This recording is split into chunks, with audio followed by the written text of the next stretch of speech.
Okay, pag-usapan natin ang isang pader.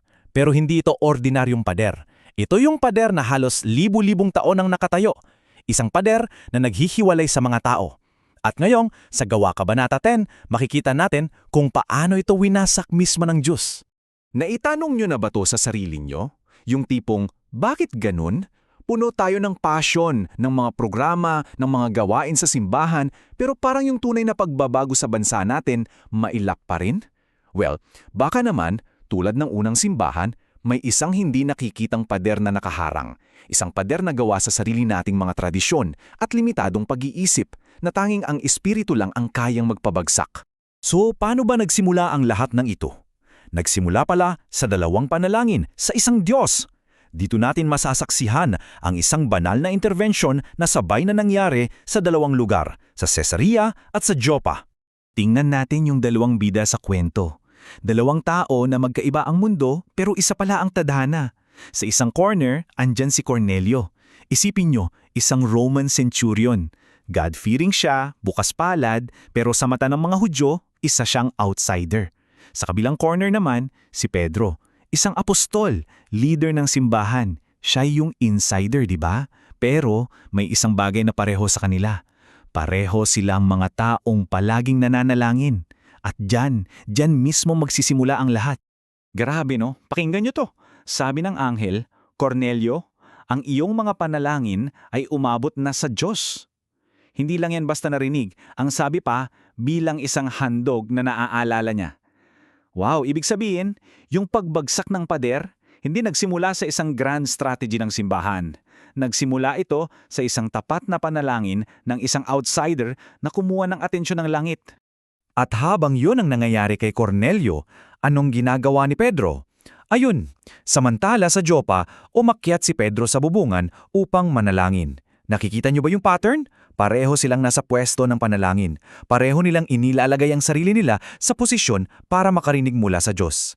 Ang galing, di ba? Ito'y patunay na ang mga malalaking galaw ng Diyos laging nagsisimula sa panalangin. At dito na nagiging exciting.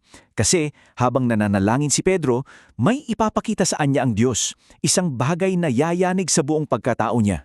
Dito na papasok ang oo na hindi niya inaasahan. Isang yes na manggagaling sa isang krisis na galing mismo sa langit. So anong nakita niya? Imagine this, may isang malaking kumot na bumababa mula sa langit, puno ng lahat ng klase ng hayop na para sa isang Hudyo ay itinuturing na marumi. Bawal kainin. Tapos may boses, tumindig ka, Pedro, magkatay ka at kumain. Ano? Para kay Pedro, hindi lang ito kakaiba. Ito ay nakakasuka, labag sa lahat ng pinaniniwalaan niya. Yung reaksyon ni Pedro, automatic. Huwag po, Panginoon, kailan may hindi ako kumain ng anumang bagay na marumi. Yung sagot niya, galing yan sa kaibuturan ng pagkatao niya. Buong buhay niya, sinusunod niya yung kautusan. Kaya yung utos na to mula sa langit, it goes against everything he stands for. It's a direct attack on his identity. Teka, bakit ba ganun kalaki ang deal? Kasi para sa mga Hudyo, yung konsepto ng malinis versus marumi ay hindi lang tungkol sa pagkain. Hindi yan simpleng dietary rule. Ito yung banal na batas na nagtayo ng isang napakataas na pader sa pagitan nila at ng mga hentil. Ito yung nagpapatunay na sila ang bayang inirang. At dito na dumating ang sagot mula sa langit, nagigiba sa lahat ng alam ni Pedro. Huwag mong ituring na marumi ang anumang nilinis na ng Diyos. At doon, biglang nag-click. Hindi pala ito tungkol sa pagkain. This is about people. Ang sinasabi ng Diyos, Pedro, yung pader na itinayo nyo for centuries, ako na mismo ang gigiba niyan. Tapos na. At para patunayan na hindi lang ito imahinasyon ni Pedro, saktong-sakto may kumatok, yung mga sinugo ni Cornelio. Perfect timing, di ba? Tapos ang banal na espiritu mismo ang nagsalita sa kanya.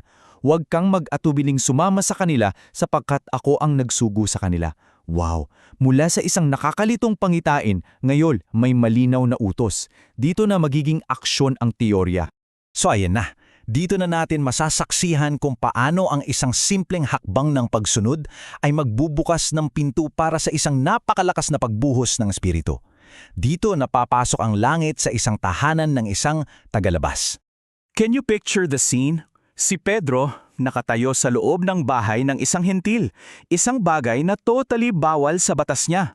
At habang nandoon siya, biglang nag-sink in lahat.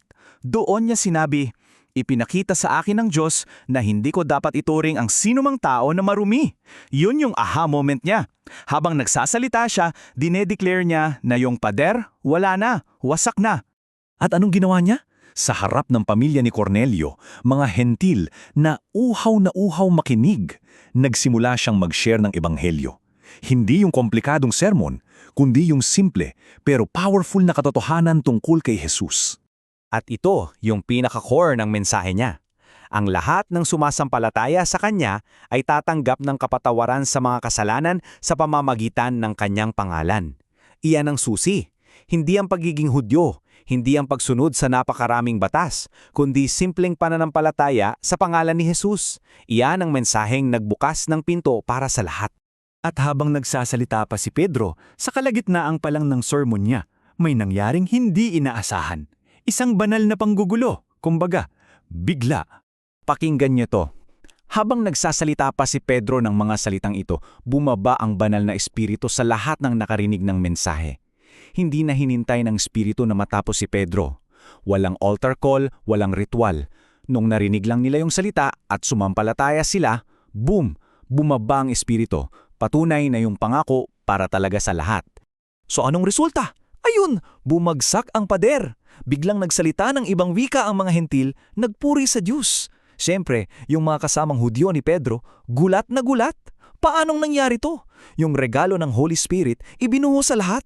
At doon, inutos ni Pedro na binyagan na sila. Game over! Ang nangyari sa Pentecostes, nangyayari na ngayon sa mga hentil. Opisyal na, gumuho na ang pader. Napakagandang kwento. Pero ano ngayon? Anong kinalaman nito sa atin? Kasi ang kwentong ito ay hindi lang history lesson. Ito'y isang mandato para sa atin. Ito ang panawagan para sa simbahan ngayon, sa iyo at sa akin, na gibain din ang mga pader sa panahon natin. Kaya ang tanong, sino ba ang mga hentil natin ngayon? Sino yung mga outsiders sa mga community natin? Sila ba yung mga taong iba yung estado sa buhay? Iba ang political color? Iba ang relihiyon? Sila ba yung mga taong aminin natin, iniiwasan natin? Sila ang mga hentil na sinasabi ng Diyos, abutin ninyo. So paano natin wawasakin ang sarili nating pader? Sundan lang natin ang blueprint ni Pedro. Una, maging tapat ka. Tukuyin mo kung ano o sino ang tinawag mong marumi sa puso mo. Ikalawa, pumasok ka sa lugar ng panalangin at hingin ang pananaw ng Diyos. Ikatlo, makinig ka at asahang mahamuning ka ng Espiritu. At pang-apat, at ito ang pinakamahirap, sumunod ka ng walang pag-aalinlangan. Pumunta ka kung saan ka niya isinusugo kahit na hindi ito komportable. Kaya ang tanong para sa atin ay hindi kung may pader ba tayong tinayo, kundi aling pader. Para sa bawat isa sa atin na pagod na sa relihiyon lang at uhaw na sa tunay na pagbabago, tandaan natin, ang transformation na hinahanap natin ay hindi magsisimula sa mga programa. Magsisimula ito kapag tayo, tulad ni Pedro, ay tumugon sa utos ng Diyos. Kaya ang huling tanong ko sa iyo ay ito, anong maruming pader ang inuutos ng Diyos na gibain mo ngayon?